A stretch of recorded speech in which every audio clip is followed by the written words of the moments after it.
the context of Worcester at the time that Major Taylor lived here, and particularly the issue of race relations in the city at that time. In 1893, 2 years before Major Taylor moved to Worcester from Indianapolis, local resident Franklin Rice made the following blunt assessment about the city's black community and its race relations. This is what he wrote. "The social condition of this race has not improved here during the past 40 years. In fact, Negroes are not treated with the consideration they were before the war," referring to the Civil War, of course, "when Worcester was thought a paradise for the fugitive from oppression." He continued, "There are a few well-to-do colored men here, but the majority are not prosperous." As Rice suggests, by the time Taylor arrived in Worcester, his home for the next 35 years, the city's racial atmosphere had noticeably worsened to people who remembered particularly the Civil War era. Once a haven for runaway slaves before the Civil War and home to a deep abolitionist tradition, Worcester before and immediately after the war was known for its benevolent sympathizers, in the words of a Maryland slave who found freedom here before the Civil War. Immediately after the war, Worcester continued its tradition of benevolent sympathy for those who had suffered under slavery. Between the end of the Civil War and 1900, Worcester became home to at least 1,000 Southern-born blacks who sought a more complete freedom in the North. In fact, by the time Taylor came to Worcester in the 1890s, these Southern migrants had actually given the black community here very much a Southern flavor. The John Street Baptist Church, for example, the congregation that Taylor joined in 1898, was founded by Southerners, founded by ex-slaves, who instituted their own Southern-style worship here in the city. And it may be the case that Taylor's own Southern heritage, the fact that both his parents were born in Kentucky, might have influenced his choice to join John Street rather than the other Baptist churches here in Worcester. But despite Worcester's reputation as a haven for blacks fleeing from the South, by the late 19th century, Worcester's exceptionalism was beginning to fade, as Rice's comments note.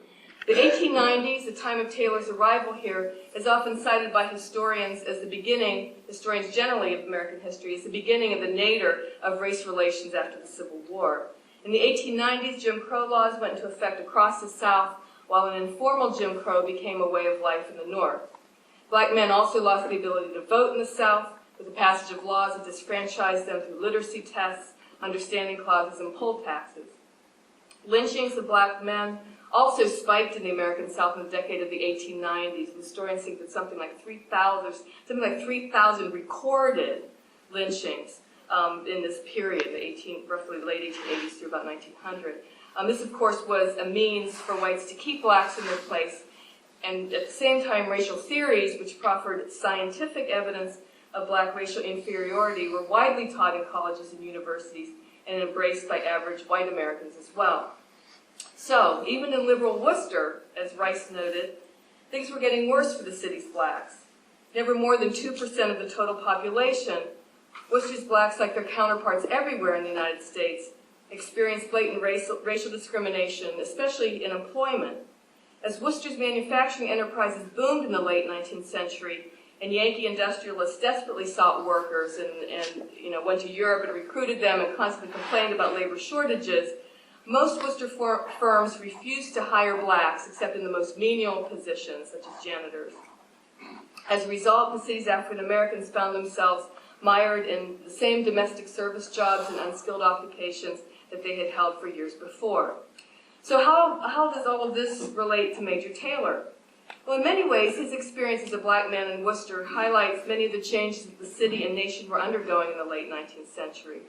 Race relations certainly worsened across the United States by all measures, yet some places were still better than others, and certainly Taylor found Worcester to be far more liberal in its racial attitudes in Indianapolis, which gives you a sense of how bad things were, really, in other parts of the country as well. He found no such race prejudice, as he put it, among cyclists in Worcester and New England as he did in the Midwest, and he participated in a number of bike clubs and races where he was the only black rider. While barred from training at the YMCA in Indianapolis, Taylor reveled in the fact that he had access to training at the Y in Worcester. Yet, as Andrew Ritchie points out in his biography of Taylor, from his early life forward, Ritchie quoted him here, said, had a remarkable and atypical relationship with the white world. Through his patron, Bertie Munger, Taylor worked as a machinist for Munger's Worcester cycle manufacturing company. For other black men in Worcester at this time, a machinist's job was practically unthinkable. Through his athletic prowess, Taylor established himself as the exceptional black man, and in many ways the exception who proved the general rule of the city's race relations. Worcester embraced the talented young cyclist. As Taylor himself noted, "I shall always be grateful to Worcester," citing the cordial manner in which the people received me.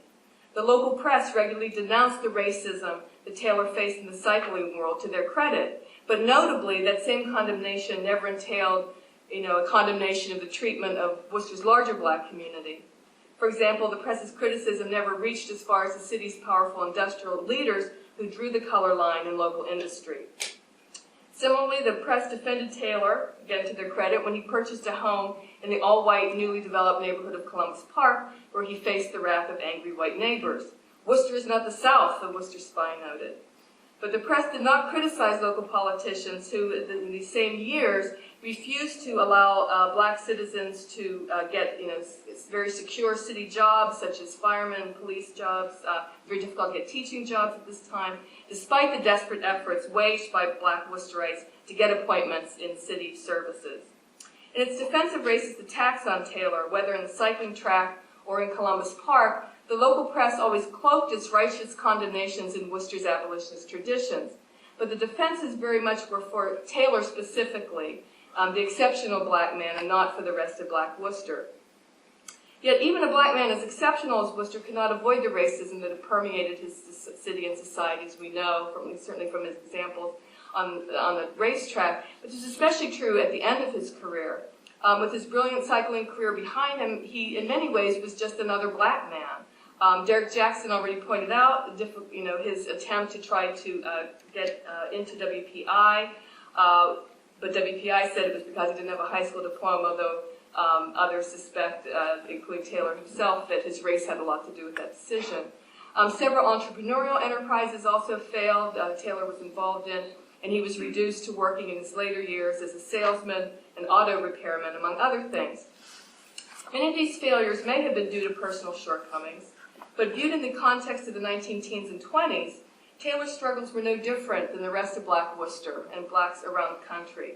The first decades of the 20th century continued to be very hard times for blacks in Worcester, even for the most highly educated and experienced. The color bar stood firm in Worcester industry long after the First World War dismantled it in other northern cities. Surveying the city's industries in the 1920s, a Clark sociologist found that roughly 31,000 people employed in Worcester's many diverse industries, only 40 of them were African Americans. Moreover, she found numerous examples of outright prejudice on the part of employers, as well as the fact that many educated and skilled blacks in the city worked in jobs for which they were clearly overqualified. And she mentions the example of an African-American man in Worcester who had a PhD who was running the elevator at Denholm's department store. That was the best job that he could get. The trained worker, she concluded, does not easily find an opening in the city of Worcester, and many simply go elsewhere to work. The city that once attracted fugitive and emancipated slaves for its reputation of benevolence now had a reputation for its paucity of kindness or opportunity. And that may explain why the Great Migration, which brought so many African Americans from the South to northern cities, pretty much bypasses Worcester. I mean, it just doesn't happen here because there just really wasn't much employment opportunity. Worcester, the birthplace of one of the earliest abolitionist movements, this Clark sociologist noted, apparently is failing to offer to the Negro an opportunity to earn a living as a free laborer. But Taylor never found a firm economic footing in Worcester after his racing career and ultimately left the city in 1930, reflected the difficulty that many talented blacks in the city experienced at this time. So far from being a promised land for its black residents, Worcester nevertheless provided Major Taylor for the space and support to launch his remarkable career. Although it had certainly fallen from its lofty heights as an abolitionist stronghold, at the turn of the 20th century, Taylor's supporters, especially the press, still drew on that heritage to defend his aspirations, his real awareness of that historical past. The tragedy, though, is that for a while at least, Taylor was only the exception. Born just as Reconstruction ended and white America began its long string of broken promises to freed slaves and their descendants, Taylor died in poverty in 1932, just as the first glimmers of what would become the modern civil rights movement began to appear on the horizon. In many ways, he was a forerunner of that movement, which would finally force the nation to live up to its constitutional promises to Black Americans made before Taylor was born. Risking life and limb to do so, Taylor refused to live as a second-class citizen, continued to challenge the system, and in the darkest days of Jim Crow America, undercut prevailing notions of white supremacy through his accomplishments as a cyclist. The fact that despite all the roadblocks placed in his path, he could still write in his autobiography that he, quote, held no animosity towards any man, as testimony to a truly remarkable individual.